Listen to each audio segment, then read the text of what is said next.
Hello, everyone. Hope you all are doing great. So, today we are going to make South Indian breakfast. There are many varieties. We have chosen idli, but the South breakfast is incomplete without chutney. Agree, right? So, we are making no coconut dry chutney, which you can keep in your fridge for months. So, let's get started.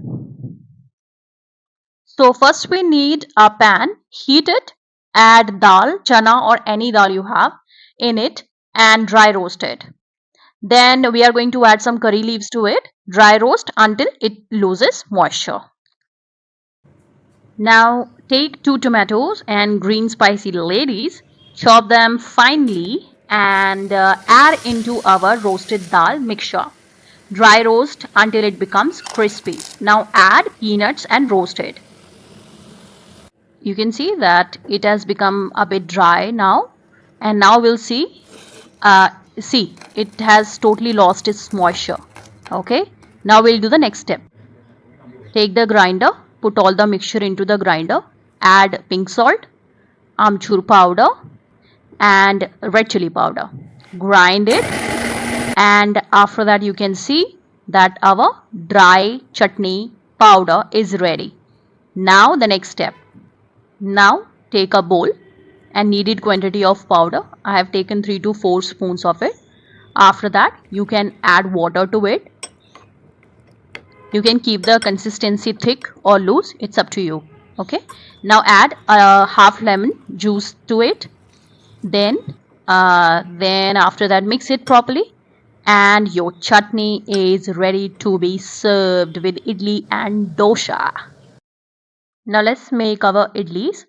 So for making idli, we would need a cup of rava. Okay, put that into pan and dry roast it. Now we need some veggies. I have taken these. Capsicum. You can take any veggies. Okay. Now carrot and all those. So I have chopped them finely like this. Now the rava is roasted. Now I'll be putting these veggies into that. Once the veggies are put into that, I'll be adding some more things to it.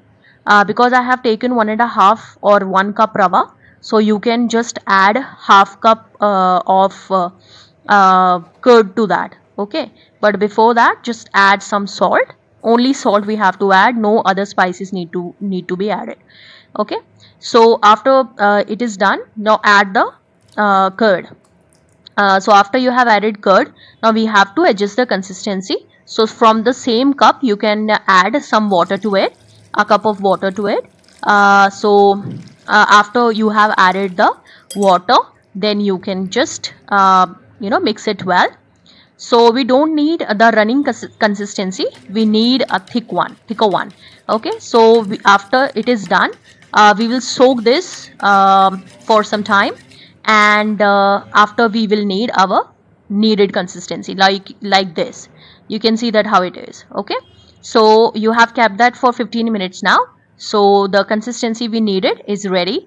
And now we are going to just do the next thing. We'll boil the water into our idli maker, and once the water gets boiled, our next step will come with the batter. Okay, so now we are going to add 1 packet of eno salt to our batter. All right, if you don't have eno salt, you can add baking soda. Okay, now once that is done, you can just grease your idli molds properly with oil. Okay, so it will be easier for you to take out your idlis from it. Now we are going to add our batter to these molds. All right, so the uh, remember, you don't have to overfill it. Okay, just keep it a bit less than what is needed. Okay, then after that you can just keep that into the idli maker, and you check it whether your idlis are prepared with a knife. Now keep it for 2 minutes and then remove it with the help of a spoon. Okay, then you can see that it is almost done. Now we'll just take it out, and you can see your idlis are ready. Now we'll serve it with chutney we made already and sambar. So in this Sunday's lunch we had it, and it was really tasty and healthy.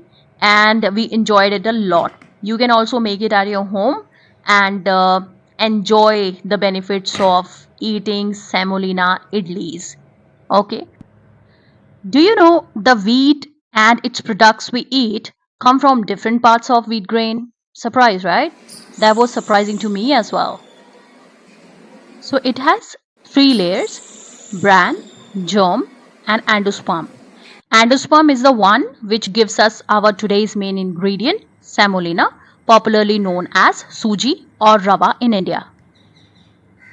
During the milling process, the durum wheat kernels are ground and the coarse particles of the endosperm are separated to produce semolina. It is typically used in pasta and some types of breads due to its high protein and gluten content. Semolina is high in protein, which is essential for muscle growth and repair. Being high in carbohydrates, it provides a steady source of energy. Semolina is a rich iron source of iron, which is crucial for the production of hemoglobin and maintaining healthy blood cells.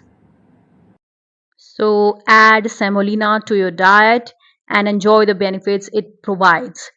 I'll see you in the next video. Please do share, subscribe, and like my channel. Take care. Eat healthy. Stay healthy. Take care. Bye.